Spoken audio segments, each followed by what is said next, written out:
അസ്സലാമു അലൈക്കും വറഹ്മത്തുള്ളാഹി തആല വബറകാതുഹു. അൽഹംദുലില്ലാഹ്. എന്തൊക്കെ എല്ലാവർക്കും റാഹത്തല്ലേ?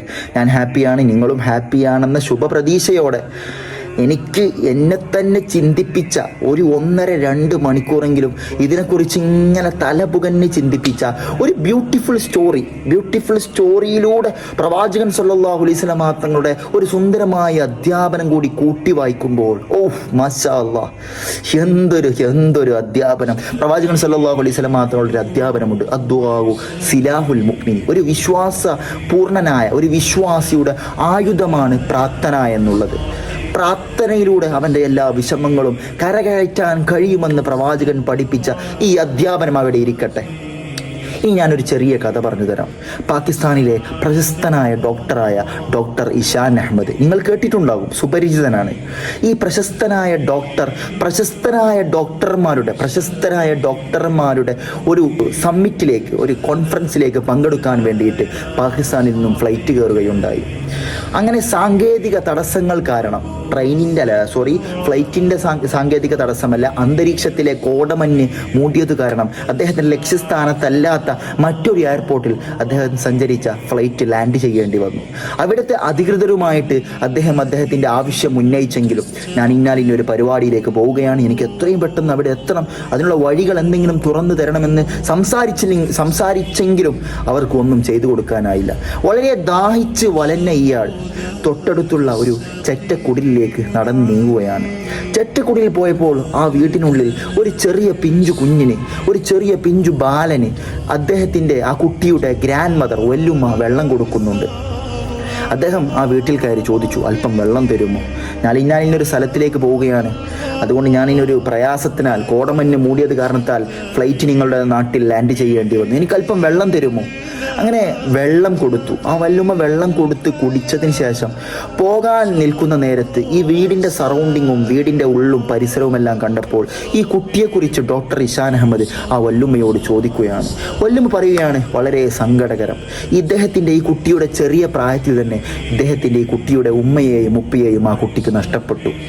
വളരെ വിഷമത്തിലാണ്. ഒരുപാട് അസുഖബാധിതനായ ഈ കുട്ടിയെ ചികിത്സിക്കാൻ പല ഡോക്ടർമാരുടെ അടുത്ത് പോയെങ്കിലും ഫലവത്തായ നല്ലൊരു റിസൾട്ട് എനിക്ക് കാണാൻ സാധിച്ചില്ല. അവസാനമായി ഞാൻ കണ്ട ഒരു ഡോക്ടർ എന്നോട് പറഞ്ഞത്, പാകിസ്ഥാനിലെ പ്രശസ്തനായ പ്രമുഖനായ ഡോക്ടർ ഇഷാൻ അഹമ്മദിനെ നിങ്ങൾ കാണുകയാണെങ്കിൽ ഇതിന് നല്ലൊരു ഫലവത്തായ റിസൾട്ട് ഉണ്ടാക്കി തരാൻ അദ്ദേഹത്തിന് സാധിക്കും. സാമ്പത്തികമായ പ്രതിസന്ധി, സാമ്പത്തികമായൊരു നല്ലൊരു അവസ്ഥയിലല്ലാത്തതിനാൽ അങ്ങോട്ട് പോകാനോ അദ്ദേഹത്തിന് മീറ്റ് ചെയ്യാനോ ഒരു സാമ്പത്തിക നിലവാരം, ഒരു സാമ്പത്തിക അവസ്ഥ എൻ്റെ കയ്യിലില്ല. പക്ഷേ പടച്ച തമ്പുരാനോട് ഞാനിങ്ങനെ ചോദിച്ചു കൊണ്ടിരിക്കുകയാണ്. ദൈനംദിനം തമ്പുരാനോട്, പടച്ച റബ്ബിനോട് ഞാൻ ചോദിക്കുകയാണ്, റബ്ബേ എങ്ങനെയെങ്കിലും ആ ഡോക്ടറെ എൻ്റെ കൺമുന്നിൽ ഒന്ന് എത്തിക്കണമേ എന്ന്. ഇത് കേട്ട ഡോക്ടർ ഇഷാൻ അഹമ്മദ് വളരെ അന്തം വിട്ടുപോവുകയാണ്. എക്സൈറ്റഡായി, വളരെ എന്താണ് പറയുക, അന്തം വിട്ടുപോയി എന്ന് പറഞ്ഞാൽ എന്നെയാണല്ലോ ഈ സ്ത്രീ പറയുന്നത്. കണ്ണിൽ നിന്ന് കണ്ണുനീരൊഴുകി ആ ഡോക്ടർ ആ സ്ത്രീയോട് പറയുകയാണ്, നിങ്ങൾ അന്വേഷിക്കുന്ന ആ ഡോക്ടർ ഇഷാൻ അഹമ്മദ് ഞാനാണ്. നിങ്ങൾ പ്രാർത്ഥിച്ച പ്രാർത്ഥനയാണ് എവിടെയോ എത്തേണ്ട, കോൺഫറൻസിൽ പങ്കെടുക്കേണ്ട എന്നെ കോടമുഞ്ഞ് മൂടുകയും ഇവിടെ ലാൻഡ് ചെയ്യിപ്പിക്കാനും ഈ ഒരു സിറ്റുവേഷൻ ഉണ്ടാക്കിയെടുത്തത് നിങ്ങളുടെ പ്രാർത്ഥനയാണ്. ഇനി നിങ്ങളൊരു കാര്യം മനസ്സിലാക്കണം. മഹാനായ മൂസാ നബി അലൈഹി സ്വലാത്തു വസ്സലാം മദീനയിൽ നിന്ന് തിരിച്ചു വരുന്ന നേരത്ത് മൂസാ നബിയുടെ കയ്യിൽ ഒന്നുമില്ല പറഞ്ഞാൽ ഒന്നുമില്ല, പക്ക സീറോ. മൂസാ നബി റബ്ബിനോട് ദുആ ചെയ്യുന്നുണ്ട്. 0 to hero, ഒരു വട്ടപൂജമായ മൂസാ നബിക്ക് എല്ലാതും അല്ലാഹു വാരിക്കൊടുത്തു ആ ഒരു പ്രാർത്ഥനയിലായിരുന്നു. മത്സ്യം വിഴുങ്ങിയ യൂനുസ് നബി മത്സ്യത്തിൻ്റെ വയറ്റിൽ നിന്ന് പുറത്തു വന്നത് പ്രാർത്ഥനയായിരുന്നു.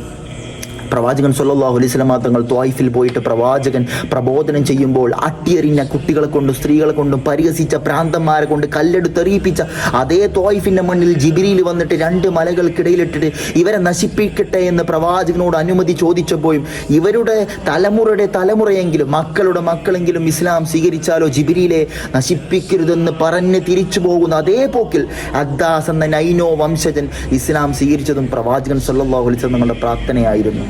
എത്ര സുന്ദരം. അല്ലാഹുമ്മ അയ്യിദ്നൽ ഇസ്ലാമ ബി ഉമറൈൻ, രണ്ടാലൊരു ഉമറിനെ കൊണ്ട് നീ ഇസ്ലാമിനെ ശക്തിപ്പെടുത്തണേ എന്ന് ലോകം വിറപ്പിച്ച മുട്ടി ജടകുത്തിയ താൻ പ്രവേശിച്ച വഴിയിൽ ശൈത്താൻ പോലും പ്രവേശിക്കാത്ത, ഇബ്ലീസിന് പോലും പിഴപ്പിക്കാൻ കഴിയാത്ത ഗൗരവക്കാരനായ ഉമർ പോലും ഇസ്ലാമിന്റെ മുന്നിൽ വന്ന് പത്തി മടക്കിയത് അശ്ഹദു അല്ലാ ഇലാഹ ഇല്ലല്ലാഹ് വഅശ്ഹദു അന്ന മുഹമ്മദ് റസൂലുള്ളാഹ് എന്ന് പറഞ്ഞ് പ്രവാചകന്റെ മുമ്പിൽ മുട്ടുകുത്തിയിട്ട് ഷഹാദത്ത് കലിമ ചൊല്ലിയത് അല്ലാഹുമ്മ അയ്യിദ്നൽ ഇസ്ലാമ ബി ഉമറൈൻ എന്ന പ്രവാചകൻ സ്വല്ലല്ലാഹു അലൈഹി വസല്ലം എന്നുള്ള പ്രാർത്ഥനയായിരുന്നു. ഇത്തരം ഒരുപാട് സംഭവങ്ങൾ. അതുകൊണ്ട് പ്രാർത്ഥന എന്നുള്ളത് ഒരു വിശ്വാസിയുടെ ഏറ്റവും വലിയൊരു ആയുധമാണ്. വിഷമഘട്ടങ്ങളിൽ പടച്ച തമ്പുരാനോട് ചോദിക്കുക. ഉദുഹു, നിങ്ങൾ എന്നോട് ചോദിച്ചീം അവിടെ ഇങ്ങനെ കാത്തു നിൽക്കാൻ. ഉദുഹു, നിങ്ങൾ എന്നോട് ചോദിച്ചീം അസ്തജീബുലക്കും, ഞാൻ നിങ്ങൾക്ക് മറുപടി നൽകുമെന്ന് അള്ളാഹുവിൻ്റെ പച്ചയായ വാഗ്ദാനമാണ്. പരിശുദ്ധമായ ഖുർആനിൽ ഒരു കളവ് പോലും കണ്ടെത്താൻ നമ്മളേക്കാൾ ടോപ്പ് ബലാഗ കൊണ്ടും ഫസാഹ കൊണ്ടും നൈപുണ്യമായ സാഹിത്യ സമ്പുഷ്ടമായ ഒരു കാലഘട്ടത്തിൽ പോലും വെല്ലുവിളിച്ചിട്ട് പോലും അവർക്കാർക്കും സാധിച്ചിട്ടില്ല. ആ ഖുർആനാണ് പ്രവചിക്കുന്നത്. അള്ളാഹുവിൻ്റെ കലാം, അള്ളാഹുവിൻ്റെ വേർഡ്സാണ്. ഉദുഹൂനി അസ്തജീബു ലക്കും, നിങ്ങൾ എന്നോട് ചോദിച്ചീം ഞാൻ നിങ്ങൾക്ക് മറുപടി നൽകപ്പെടുമെന്ന് അള്ളാഹുവിൻ്റെ പരസ്യമായ പ്രഖ്യാപനം ഉണ്ടാകുമ്പോൾ എന്തിന് വിഷമിക്കണം? ലാ തഹസൻ, ഖുർആനിൻ്റെ അടുത്ത പ്രഖ്യാപനം. ലാ തഹസൻ, നിങ്ങൾക്ക് വിഷമിക്കരുത്. ഇന്ന മഅൽ ഉസ്രി യുസ്ര, പ്രയാസങ്ങൾ ഉണ്ടായിട്ടുണ്ടെങ്കിൽ അതിനോട് കൂടെ എളുപ്പവും ഉണ്ടാവും. എപ്പോഴും ഒരു ബിസിനസ് മൈൻഡുള്ള ആൾ എപ്പോഴും ആ ബിസിനസ് സാമ്രാജ്യം കെട്ടിപ്പടുക്കൂല, എപ്പോഴെങ്കിലും ഒന്ന് തകർന്നു പോയിട്ടുണ്ടാവും. അതുകൊണ്ട് തവക്കൽ അലല്ലാഹ്, അള്ളാഹുവിൻ്റെ മേലെല്ലാം തവക്കുലായിട്ട് പ്രാർത്ഥന നടത്തൂ. പ്രാർത്ഥനയിലൂടെ നിങ്ങൾക്ക് വിജയമുണ്ടെന്ന് പ്രവാചകൻ സല്ലല്ലാഹു അലൈഹി വസല്ലം തങ്ങൾ പഠിപ്പിക്കുകയാണ്. ഇൻഷാ അല്ലാഹ്. അസ്സലാമു അലൈക്കും.